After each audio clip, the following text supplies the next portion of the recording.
Queridos alunos, conforme combinado, vamos fazer 12 questões, 4 de procedimentos e 8 de recursos, visando aí a sua preparação para a primeira fase da OAB. Então, as questões estão lá no meu site www.professortiagoperes.com.br, ali na seção Dicas do Professor. Você vai ver ali o link, né, escrito Exame 28, Questões, Processo Penal, Procedimentos e Recursos. Clicou ali, leia mais, você vai ter as 12 questões aqui que eu vou resolver rapidamente aqui nesse vídeo, belezinha? Vamos lá então, primeira questão, turma, envolvendo o procedimento, uma questão retirada do exame 21.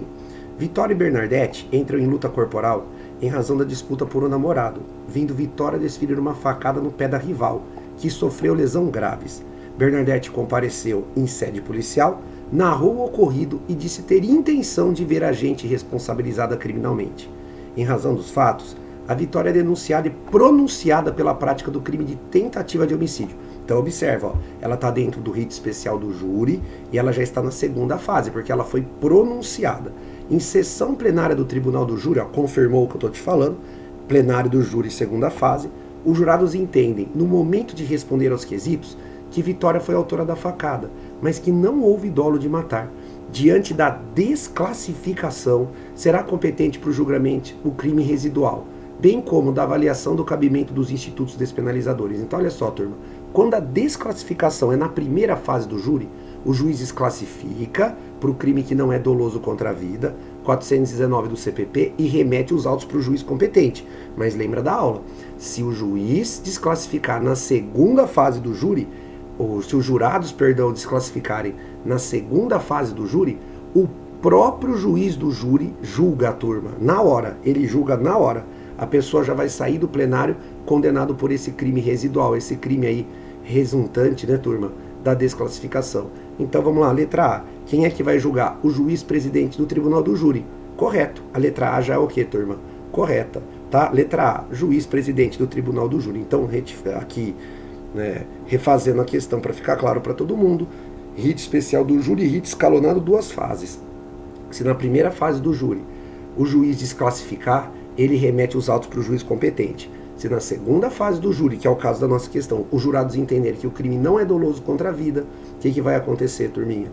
Os jurados entendem pela desclassificação e ele, juiz do júri, vai fazer o julgamento desse crime aí que não é doloso contra a vida. Perfeito? Então a letra A é a correta, turma. A letra A é a correta. Então questão 1, procedimento, letra A de amor. Beleza? Questão 2, turma. Exame 22. Durante a audiência de instrução e julgamento em processo em que é imputada a José a prática de um crime de roubo majorado por concurso de agentes, Laís e Lívia, testemunhas de acusação, divergem em suas declarações. Lembra, ó, elas estão divergindo. Uma pessoa está falando uma coisa, a outra está falando outra. Laís garante que presenciou o crime e que 2 eram os autores do delito. Já a Lívia também disse que estava presente, mas afirma que o José estava sozinho quando o crime foi cometido. A vítima não foi localizada para prestar depoimento. Diante dessa situação, pode o advogado do José requerer, letra A, realização da contradita das testemunhas? Não, turma. Contradita é quando você quer impedir a pessoa de depor porque ela tem interesse no processo, ela tem amizade íntima com a vítima, ela é inimigo do réu. É como se você fosse alegar a suspeição do juiz, a suspeição do membro do MP, mas em relação à testemunha, o que a gente faz? A gente apresenta a contradita para não deixá-la ser ouvida ou, se for ouvida, apenas como informante. Então a A está errada. Letra B, realização de acareação das testemunhas? Perfeito, acareação, lembra da aula? O juiz vai colocar uma de frente para a outra e vamos tentar ver quem é que está falando a verdade e quem é que está mentindo. Então a questão 2 de procedimento, letra B de bola, realização de acareação das testemunhas, ok? Vamos lá, exame 23, questão 3. Mateus foi denunciado pelo crime de homicídio qualificado, sendo narrado na denúncia que a motivação do crime seria a guerra entre facções do tráfico.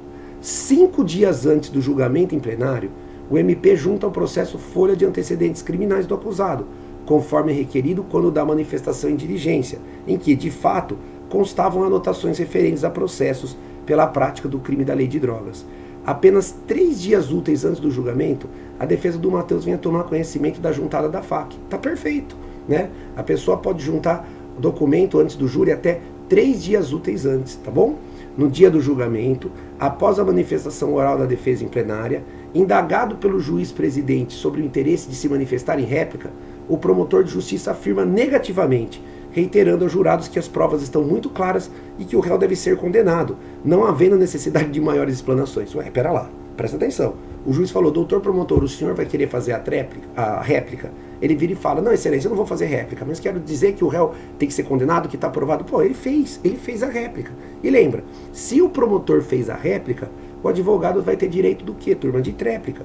O júri funciona assim, segunda fase.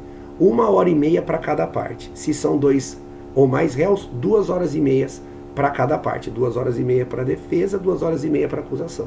Certo? Se é um único réu, réplica, 1 hora para cada parte. Se são 2 ou mais réus, 2 horas para cada parte. No caso concreto, veja, aliás, você tem que lembrar que a defesa só tem direito à tréplica se o MP fizer o uso da réplica. E no caso concreto, o MP falou que não queria a réplica, mas ele fez. Se ele fez, se foi curta ou não, o problema é dele. O advogado ganha aí 1 hora para fazer a sua, o que, turma? Tréplica, tá? Então, vamos lá. O que o advogado do Matheus, no sede de apelação, deve buscar, tendo em vista que ele foi condenado? Então, a nulidade do julgamento, pois foi juntada a documentação sem antecedência necessária? Não, errado. O afastamento da clarificadora pelo tribunal, pois foi juntada a documentação que influenciou seu reconhecimento sem antecedência necessária? Não. A nulidade do julgamento, pois o direito de tréplica da defesa independe da réplica do MP? Também está errado. Nulidade do julgamento, pois houve réplica por parte do MP, de modo que deveria ter sido deferida a defesa do direito à tréplica. Muito bem. Então a questão 3 de procedimento é a letra D de dado. Se o promotor faz a réplica, a defesa ganha o direito aí de apresentar a sua tréplica, tá bom? Última questão de procedimento. Zeca e Juca foram denunciados por crime de sequestro, figurando como vítima Wanda. Por ocasião do interrogatório, o Zeca nega a autoria delitiva e diz que nem conhece o Juca, certo? Então, o Zeca e o Juca. Já Juca alega que conhece o Zeca e que somente esse seria o autor do fato, declarando-se inocente. Após a instrução, o juiz acaba absolvendo os réus. No dia da publicação da sentença, a Wanda e o Juca procuram seus advogados. Lembra? A Wanda é a vítima e o Juca era o corréu. E reiteram a certeza quanto à autoria delitiva do Zeca e o interesse de intervir em processo como assistente de acusação. Vamos pensar. A Wanda pode? Pode. A partir do momento que o juiz recebe a denúncia até o trânsito em julgado, ela pode entrar como assistente de acusação. Agora o Zeca, que era corréu, ele pode virar assistente de acusação? Claro que não. Considerando as informações narradas, assinale A correta, turma. Vamos lá. O advogado do Juca pode requerer a intervenção como assistente? Não. Os advogados de Juca e Wanda não poderão requerer a intervenção dos seus clientes? Claro que está errado, a Wanda pode. Letra C. O advogado da Wanda pode requerer a intervenção da sua cliente como assistente de acusação, mas não pode solicitar a realização de nova audiência para elaborar as perguntas que entender pertinentes. Perfeito. A letra C, turma, é a corrente. É a correta. Por que é a correta, turma? Por um único motivo, né? A Wanda, vítima, pode requerer o ingresso como assistente de acusação, de novo, a partir do recebimento da denúncia até o trânsito em julgado, mas devemos lembrar que ela recebe os autos no estado que se encontra. Ela não vai ter direito de vir aqui, turma, e querer fazer uma nova audiência. Ela que alegue eventuais prejuízos dela no recurso de apelação. Agora, querer que faça audiência porque está entrando agora como assistente, negativo. Devia ter entrado antes se quisesse participar da audiência, certo? A letra D fala que está errado, a letra D fala que a Wanda pode requerer a intervenção como assistente de acusação, e do despacho que admitir ou não o assistente cabe recurso em sentido estrito. Errado. Desse despacho não cabe recurso, não tem recurso previsto. Tá bom? Vamos lá, agora a questão de recurso, exame 22. Então, só para voltar, né? Questão 4, procedimento letra C de casa, tá? Então vamos lá, exame 22, agora vamos começar o tema recurso. Daniel foi autor de um crime doloso consumado contra William. Após a denúncia e ao fim da primeira fase bifásico dos crimes dolosos contra a vida, do procedimento bifásico, ou seja, do júri, Daniel foi pronunciado, ele foi pronunciado, já estamos então na segunda fase. Inconformado, o advogado interpôs o recurso cabível, mas o juiz de primeira instância, ao realizar o juízo de admissibilidade, negou o seguimento ao recurso. Então vamos pensar, se ele foi pronunciado, o que ele fez? Da pronúncia cabe reze, lembra? Consoante com consoante. Pega a primeira letra, ó, P, consoante, recurso, reze, consoante. Novamente inconformado com a decisão, o defensor do Daniel impetrou nova medida. Mas que nova medida, professor? Então se apresentou o reze e o juiz não conheceu o rese. Quando o juiz não conhece o rese, o que cabe, turma? Carta testemunhável. Lembra? Carta testemunhável. Considerando a situação narrada, assinale a opção que indica o recurso interposto da decisão da pronúncia para combater e a medida para combater a decisão que denegou o recurso anterior, respectivamente. Olha, turma, muito fácil, né? Apelação e rese? Não. Rese e rese? Não. Rese e carta testemunhável? Correto. Então, número 1 dos recursos, letra C de casa. Você vai fazer o rese contra a pronúncia e a carta testemunhável contra a decisão do juiz que não conhece o rese, tá? Letra C, então. Questão 2, exame 23. Vitor, corretor de imóveis, está sendo investigado em inquérito policial. Ó, inquérito policial. Considerando que o delegado vem atuando com abuso, colocando em risco a liberdade do Vitor, o advogado investigado impetra HC perante o órgão competente. Ué, o advogado, se o delegado é autoridade coatora, ele fez o HC em primeira instância. Quando da análise do habeas, a autoridade competente denegou o habeas. Opa, se juiz de primeira instância denegar habeas corpus, o que cabe? Recurso em sentido estrito. Não vai me confundir. Para ser ROC, quem tem que denegar o HC ou o MS, quem é, turma? É o tribunal. Se tribunal denegar, ROC. Agora, se juiz de primeira instância denegar, rese. Considerando as informações narradas, o advogado do Vitor pode recorrer da decisão que denegou a ordem por meio de recurso em sentido estrito, muito bem, tendo em vista que o Tribunal de Justiça foi o órgão competente para análise do habeas corpus apresentado. Não. Contra o delegado, negativo. Não. Você apresentou o HC perante o juiz de primeira instância. Então, tá certo, tá errada. Tá? Letra B. Recurso em sentido estrito, tendo em vista que o juiz de primeiro grau era competente para análise do HC apresentado em razão da conduta do delegado. Perfeito. Então, questão 2 de recurso, letra B de bola é a correta. Você vai fazer rese, porque quem denegou o HC foi o juiz de primeira instância. A letra C e a letra D fala que é ROC, então já vou passar. Questão 3, exame 24. João foi denunciado pelo crime de furto qualificado, previsto no artigo 155, parágrafo 4º, inciso 1 do Código Penal. Em primeira instância, o João foi absolvido, muito bem. Em apelação apresentada pelo MP, houve parcial provimento do recurso, sendo o agente condenado de maneira unânime. Apesar da unanimidade da condenação, o reconhecimento da qualificadora restou afastado por maioria de votos, ok? Então ele estava sendo acusado de furto qualificado, ele foi absolvido em primeira instância, o MP recorreu, o tribunal condenou ele, mas afastou a qualificadora, mas de forma o quê, né, turma? Não unânime, certo? Ademais, um dos desembargadores ainda votou pelo reconhecimento do privilégio do artigo 155, parágrafo 2º. Tese, então, agora boa para a defesa, mas restou isolado e vencido. Então, agora nós temos, em relação ao privilégio, uma decisão não unânime, mas contra ou a favor do réu. Nós temos uma decisão contrária ao réu, certo? Então, aqui você vai poder fazer embargos infringentes e de nulidade. Insatisfeito com a condenação pelo furto simples, o MP apresentou embargos infringentes para buscar a qualificadora. Ele pode, turma, embargos infringentes? Não, o MP não pode, porque é recurso privativo da defesa. Considerando as informações corretas, é correto afirmar que o advogado do João, sob o ponto de vista técnico, deve defender o não conhecimento dos embargos infringentes apresentados pelo MP. Perfeito. E apresentar recurso de embargos infringentes em busca da absolvição. Errado. A absolvição foi descartada, porque a condenação dele foi o quê, turma? Unânime. A condenação foi unânime. O que não foi unânime foi o reconhecimento da qualificadora, mas isso foi bom para ele, e não foi unânime o reconhecimento do privilégio em seu favor, o que é ruim para ele. Então a gente vai embargar infringente. Então a ata é errada. O conhecimento e não provimento dos embargos apresentados pelo MP. Parou. Né? Se o MP não pode apresentar, o recurso dele não pode nem ser conhecido. Né, turma? Não pode nem ser conhecido. Ele não tem legitimidade para apresentar esse recurso. Letra C. O não conhecimento dos embargos infringentes pelo MP e apresentar embargos infringentes em busca do reconhecimento do privilégio. Corretíssimo. A questão 3, letra C, turma. Recurso, questão 3, letra C de casa é a correta. E a letra D fala o conhecimento e não provimento dos embargos do MP pode parar. Os embargos do MP não podem ser conhecidos porque ele não pode fazer embargos infringentes, tá bom? Questão 4 também do exame 24. O Vinícius, sócio de um grande escritório de advocacia especializado na área criminal, recebeu no dia 2 de outubro de 2017 duas intimações de decisões referentes a dois clientes diferentes. A primeira intimação tratava de decisão proferida pela primeira Câmara Criminal de determinado Tribunal de Justiça, que denegou o HC. Então, se tribunal denegou o HC, ROC, tá bom, turma? ROC, que havia sido apresentada perante o órgão em favor do Gilmar. que responde preso à ação pela suposta prática de roubo. A segunda intimação foi a decisão proferida pelo juiz de primeira instância, certo, turma?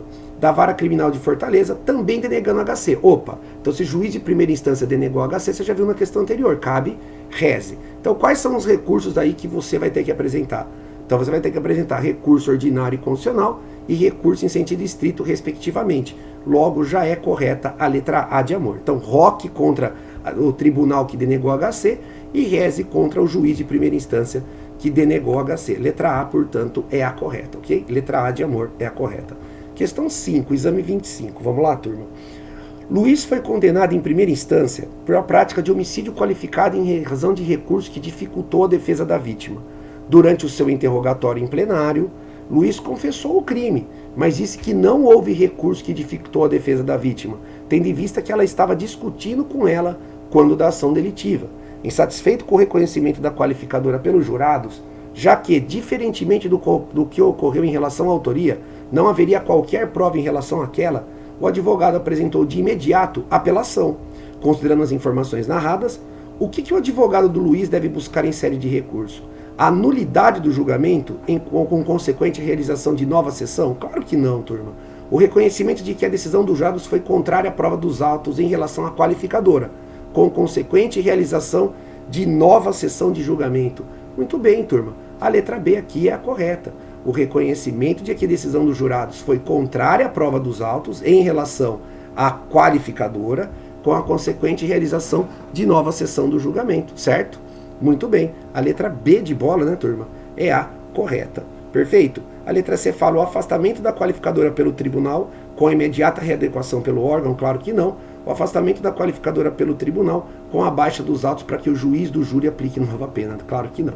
Certo, vamos lá. Exame 26. Pablo e Leonardo foram condenados em primeira instância pelo crime de furto qualificado, a pena de 2 anos e 6 meses de reclusão e 12 dias multa, por fatos que teriam ocorrido quando o Pablo tinha 18 anos e o Leonardo 21. A pena base foi aumentada, não sendo reconhecida atenuante ou agravante nem causa de aumento ou diminuição, o que está errado, porque o Pablo, se ele é menor de 21, ele tem uma atenuante, né, da menoridade relativa. Intimado da sentença, o promotor e o advogado não tiveram interesse em recorrer, mas o advogado do Pablo apresentou recurso de apelação. No julgamento do recurso de apelação apenas do Pablo, os desembargadores entenderam por reconhecer que o crime era tentado, então isso vai ajudar o Leonardo, mesmo ele não tendo reconhecido, porque isso é uma circunstância objetiva, bem como que deveria ser aplicada a atenuante da menoridade relativa a Pablo. Ué, o Pablo é menor de 21, o Leonardo é? Não, ele já tem 21, ele não é menor. Então aqui, essa circunstância é subjetiva, então não comunica para o Leonardo. Então, com base nas informações, os efeitos da decisão do tribunal não podem ser estendidos a Leonardo. Não, claro que pode a parte da tentativa. Pode ser integralmente estendido a Leonardo, negativo. Não pode em relação à atenuante. Pode ser parcialmente estendido a Leonardo, aplicando-se a diminuição da pena da tentativa, mas não a atenuante. Muito bem. Questão 6, letra C de casa, é a correta, tá? Então a circunstância que é objetiva, a tentativa, se o crime é tentado para um, é tentado para o outro. Então vai comunicar. Agora, em questão da atenuante, que é uma circunstância exclusivamente pessoal, aí é só para o Pablo. O Leonardo não tem direito. Então, recurso, questão 6, letra C de casa, é a correta, tá? Exame 27, turma, questão 7. A Vanessa cumpre em regime semiaberto pena em razão de segunda condenação definitiva por tráfico armado. Durante o cumprimento, após preencher o requisito objetivo, ou seja, ela tem um lapso, requer ao juiz da execução, por meio do seu advogado, a progressão para o regime aberto. Considerando as peculiaridades do caso, a reincidência específica e o emprego de arma, o juiz, em decisão fundamentada, entende por exigir a realização do novo exame criminológico, de exame criminológico. Perfeito, por decisão fundamentada o juiz pode. Com o resultado, o juiz competente concedeu a progressão, mas determinou que a Vanessa comparecesse em juízo quando determinado para informar e justificar suas atividades. Tudo bem, tá certo. Que não se ausentasse sem autorização do juiz da cidade onde reside, tá certo. Que prestasse durante o período restante do cumprimento da pena serviços à comunidade. Opa, isso, turma, não pode, turma. Vamos lá. Isso a gente sabe que não pode, certo? Isso a gente sabe que não pode, tá? Que não pode. Beleza? Questão muito fácil, tá? Então, Considerando as informações, intimada, o que o advogado vai apresentar no recurso de agravo à execução? O que ele vai alegar? A lei proíbe a fixação de condição especial não prevista em lei? Não, está errado. Poderiam ter sido fixadas condições especiais não previstas em lei, perfeito, mas não a prestação de serviço à comunidade. Corretíssimo, né, turma? A letra B de bola é a correta. Né? Até pode o juiz fazer a fixação para não ser ausentado a comarca, que nem eu acabei de falar, mas pode, turma, obrigá-la a prestar serviço para a comunidade se ela já estava, né, em regime ali semiaberto? Claro que não, né? Não pode, porque senão a pessoa teria, né, a pena do regime fechado, daí ela ia para o semiaberto e depois quando ela fosse para o aberto, o juiz agora substitui. O que é isso, né? Não dá, não pode. Então a letra B de bola é a correta aí na questão 7. Então a questão 7, letra B de bola. Última questão, exame 27 também. No âmbito de ação penal, foi proferida sentença condenatória em desfavor de Bernardo pela suposta prática do crime de uso de documento público falso, sendo aplicada a pena privativa de liberdade de 5 anos. Durante, turma, toda a instrução, o réu foi assistido pela defensoria e respondeu ao processo de liberdade. Ocorre que o Bernardo, ele não foi intimado por meio da sentença. Por quê? Porque quando você está assistido pela defensoria, por um advogado dativo, o réu tem que ser intimado pessoalmente, tendo oficial de justiça certificado que compareceu em todos os endereços identificados. Diante disso, foi publicado o edital, não é de citação para suspender o processo, é de intimação, turma, da sentença, com prazo de 90 dias. Então o Bernardo tem 90 dias para aparecer, e do dia que ele aparecer, ele vai ter 5 dias de prazo para apelar. Bernardo, ao tomar conhecimento da intimação por edital, 89 dias após a sua publicação, ele descobre que a defensoria se manteve inerte, razão pela qual procura de imediato um advogado para defender seus interesses, assegurando ser inocente. Considerando as informações, o que o advogado deve esclarecer? Houve preclusão do recurso, tendo em vista que a defensoria se manteve inerte? Negativo. Ó. Ele tem 90 dias para aparecer. Quando ele aparecer, ele vai ser intimado e vai ter 5 dias para apelar. Foi ultrapassado o prazo recursal de 5 dias, mas pode apresentar revisão? Não, turma, claro que não. É possível apresentação de apelação, pois o prazo de 5 dias para interposição da apelação do acusado ainda não transcorreu, perfeito. Porque a hora que ele foi intimado ali, ele apareceu 89 dias, né? Ele tinha 90 dias para aparecer, ele apareceu no penúltimo dia, a hora que ele é intimado, ele vai ter 5 dias aí para apresentar a apelação. Então a questão 8, letra C de casa, é a correta, galera. Questão muito tranquila também, no meu ponto de vista, certo? É isso aí, turma. É isso aí. Espero que vocês tenham aprendido, né? Foi um vídeo rápido aí de 20 e pouquinhos minutos aí com 12 questões. Qualquer dúvida de qualquer uma das questões, me chama no Instagram ou me manda um e-mail, que na hora aí eu respondo para você a sua dúvida, pra gente atropelar a OAB Domingão, atropelar a FGV Domingão. Beleza, turma? Continue estudando sempre, conta sempre comigo, tá aí o vídeo, e aí a gente se vê nos corredores do curso ou amanhã na nossa aula de revisão. Tá bom? Fiquem com Deus, excelentes trabalhos. Lembrem, só não passe quem desiste, não sai da casinha. Essa sensação que você está sentindo de insegurança é uma sensação normal. Todo mundo que está assistindo esse vídeo, eu tenho certeza que vai ter um resultado sensacional domingo. Vamos para cima, tamo junto sempre. Fiquem com Deus e tchau.